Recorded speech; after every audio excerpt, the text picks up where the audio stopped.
5 stories, 5 windows into romance that grows when life is honest about its rough edges. If you've ever waited for a sign, or found love in the ordinary, you'll recognize the heartbeat beneath these pages.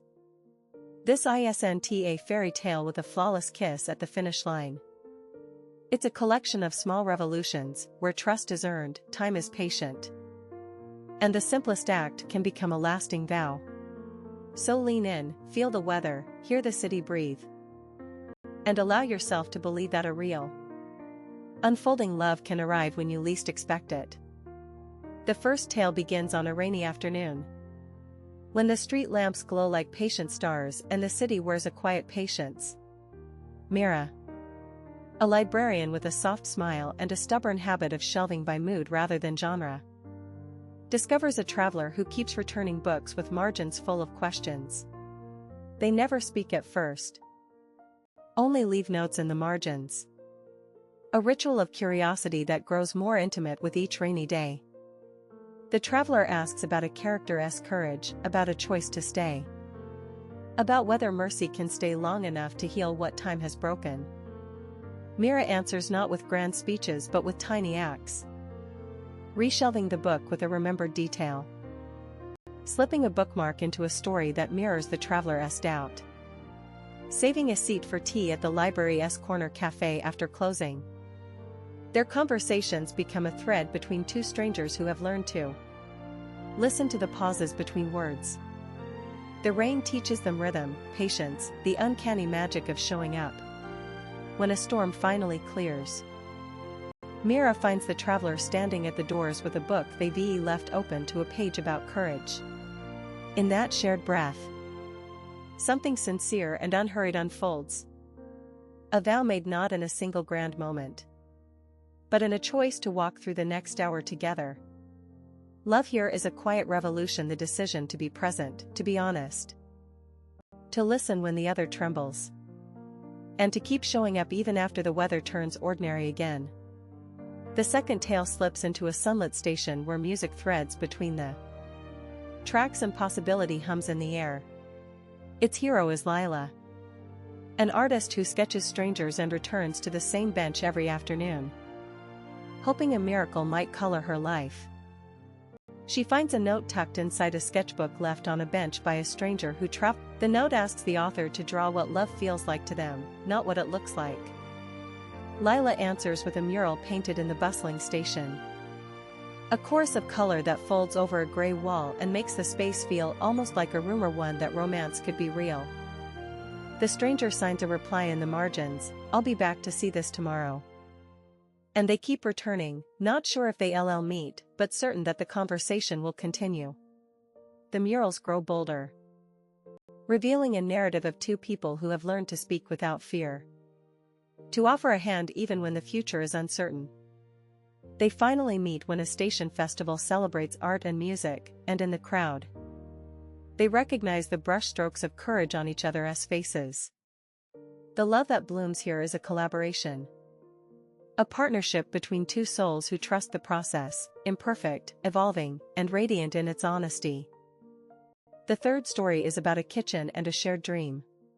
Nia, a nurse by night and a neighbor by day, co-creates a neighborhood cooking project with Mateo, a former chef who left his own restaurant in search of something gentler, something more human.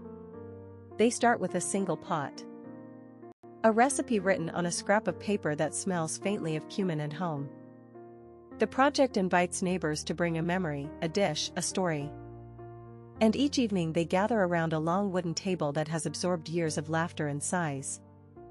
The intimacy grows not in grand declarations but in the delicate choreography of trust. Tasting a dish that makes someone cry because it recalls a grandmother's kitchen. Swapping a childhood secret for a shared spoonful of soup. Learning to say "I'm sorry" with a bread roll that has the right amount of crust. Their romance uncurls slowly, built on daily forgiveness and the stubborn kindness of showing up. When a city inspector threatens to shut down the project, their resolve hardens into an even sweeter determination. They repair the venue, invite the community to participate, and discover that love can. The kitchen becomes a sanctuary where the future is simmered, not rushed. And where two hearts learn to trust their own flavors as well as each other's.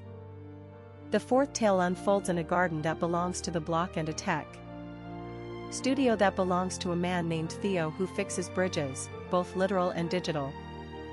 The local garden is a patchwork of herbs and flowers tended by neighbors who share stories as much as tools. Theo arrives to help install an irrigation system after a long drought. But he is not there to fix only pipes. He is there to mend a sense of belonging that has frayed through years of busyness and miscommunications. Olive, who runs a community workshop on storytelling through plants, teaches him the language of roots the way a seed learns to wait for the right moment to push through soil. They work side by side, trading jokes as they lay hoses, replacing wrong valves with wiser ones, and discovering that patience can be a form of love as powerful as flame. The romance grows in the quiet electricity of shared labor. Late evenings spent adjusting the irrigation by the soft glow of solar-powered lamps. Conversations that drift from mulch to memory. And a promise to water not only plants but each other as hopes. When the garden hosts a harvest festival, they reveal their growing affection with the simplest gesture, a single sprig of rosemary tucked behind Olive's ear. A small circle of hands around a pot of tea that feels like a private universe.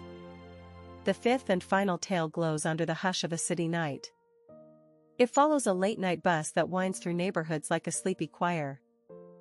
With Lisa aboard carrying a book she has never finished and an umbrella that has braved many storms. On a rain-washed street, she shares her umbrella with a stranger who slips into the seat beside her. A pianist named Theo who keeps finding melodies in the hum of tires and the rhythm of rain against glass. They talk about songs that never seem to end. About the courage to press play on a life that feels almost too fragile to trust again. The city becomes the stage for a soft, aching romance that knows heartbreak has a right to be honored. They trade stories of forgiveness and flawed beginnings, choosing to turn toward each other rather than away.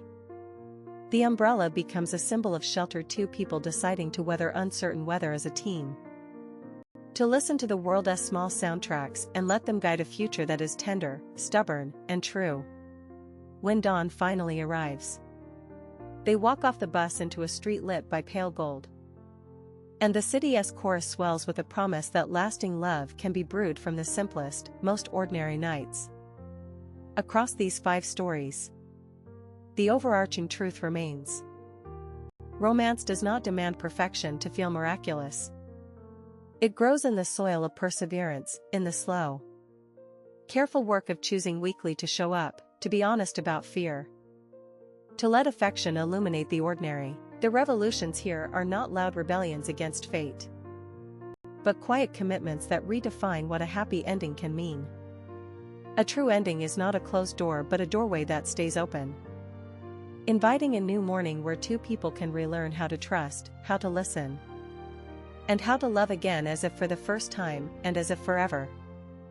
If you've ever doubted love's resilience, these 5 tales invite you to believe again. Believe in patience, in kindness, in the power of daily care, and in the courage it takes to decide, again and again, to keep loving. The music of these stories isn't a dramatic crescendo but a gentle, enduring harmony. It's the sound of 2 hands finding each other across a crowded room. The quiet happiness that arrives when a whispered "me too" becomes a shared future.